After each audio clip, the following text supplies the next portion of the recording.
Hey guys, it's Vicky, and today I'm here with another Flicks and Lit video, and today I'm going to be talking about the 2012 film adaptation of Anna Karenina by Leo Tolstoy.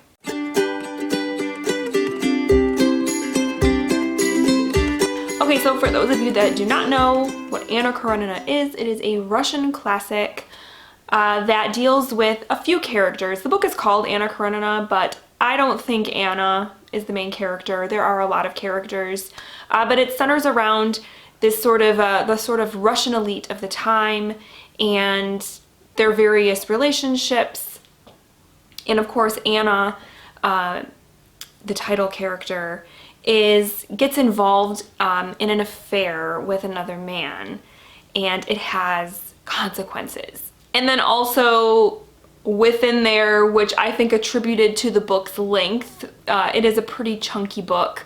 And I think the reason that book is so chunky is because there is a lot of discussion and talk about Russian society at the time, things dealing with agriculture and politics and industrialism, because at the time things were changing in Russia, and Leo Tolstoy's book he talks about it at great length in the book. So I decided to watch this adaptation because it is one of the newer ones out there, and it wasn't a mini-series or anything, it's just a movie, and it was readily available to me. I watched it for free on Prime Video, so it was easy for me to access. I went into it pretty open-minded and sort of hoping that it would be a good adaptation, and there were things that I definitely liked about it and things not so much. So first of all, I think that this movie is directed in a very interesting way.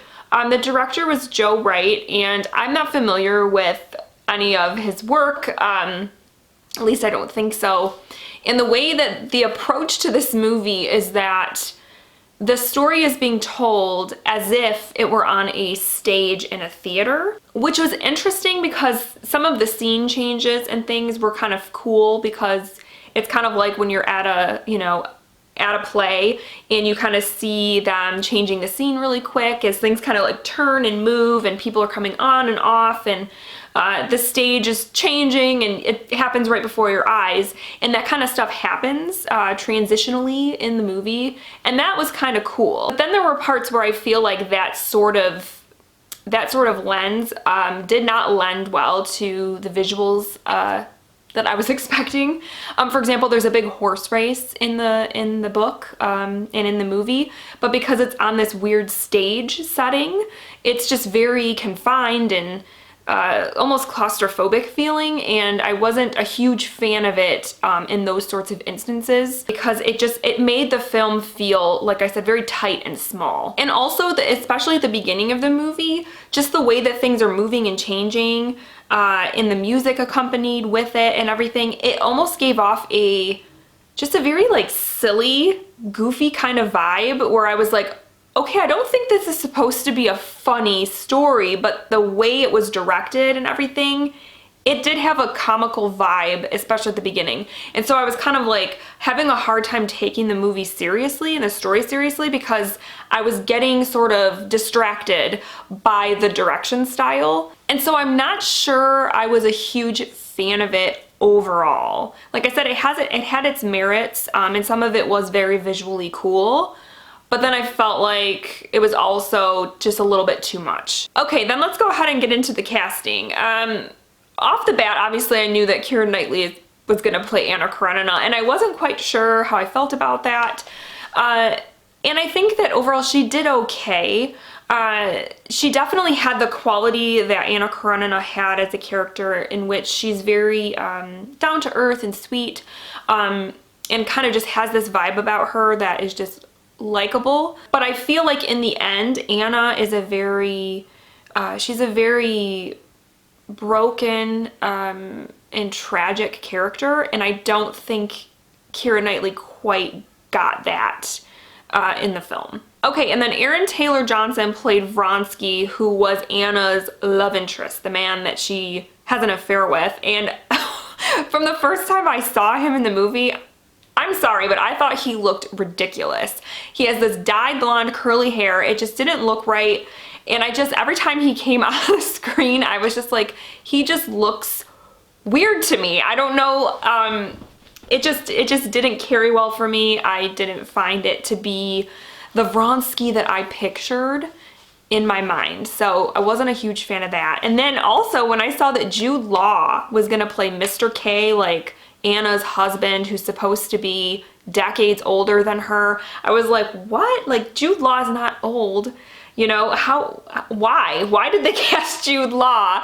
But then as I watched the film, he ended up actually being my favorite performance in the whole movie, even more than Keira Knightley or anybody else.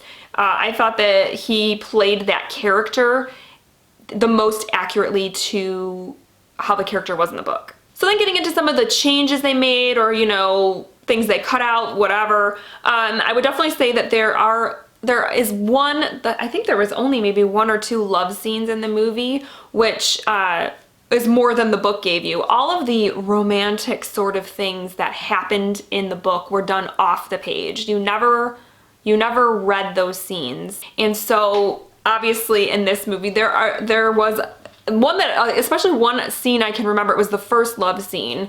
Obviously that was new because we didn't get that in the book. And I wasn't a fan of the love scene. It seemed very choreographed and weird. Like there was a lot of like movement going on and stuff. And it was very, I don't know, it felt overdone. And there was a lot of quick little cuts, and it didn't work for me. I'm not like a big romance fan, as you guys know, and so I can't really say much and be overly picky about a love scene, but that one to me it just wasn't working for me. And then there were scenes though that were like kind of big scenes in the book that were in the movie that I thought were very well done, that I really liked, and they both centered around the characters Kitty and Levin, who were kind of this other couple that we meet throughout the story. They had 2 big scenes in the book that really stuck out, and the way that those were handled, I don't want to say what they were because they might be kind of spoilery, I don't know, but those 2 scenes that were in the movie I thought were handled really well. They weren't over the top, they weren't too like artsy fartsy, they were just sweet and good, and I liked them. So then we got to the end, right? And if you guys saw my wrap up of Anna Karenina last month, like this month, I read it in May. So I just wrapped it up. I was very disappointed in the ending of the book because I knew going in that the book was going to end a certain way. I was waiting for that event to happen, and then it happened, and then there was this whole other part to the book that I felt was just unnecessary and boring, and I didn't like it, and I wanted a different ending. I wanted more from the ending. So I was really curious to see how this movie was going to handle it. And again, I feel like the way that this movie was directed, that scene suffered a little bit as well. And I won't say what it is because it's a big spoiler, but just again, that confinement with this whole stage setup thing that was going on, it just felt, I don't know, it just didn't feel like this big epic thing. And it was so quick, and it just happened so quickly. Like the escalation that we kind of see with Anna towards the end of the book happens very quickly in the movie. And so I was a little underwhelmed by that. And then again, the ending in the movie too, there was no, to me, it ended too quickly. There was no sort of coming down off of that big event.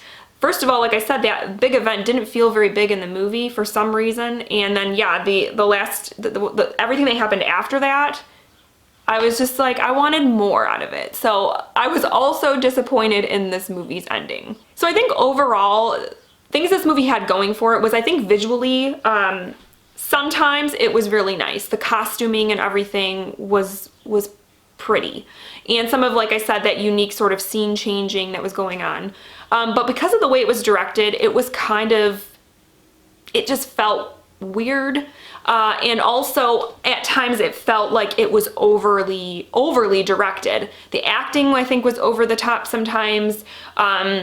Just a lot of it just seemed, I don't know, it didn't come across as a serious film to me. It almost felt like it was making fun of Anna Karenina as a story.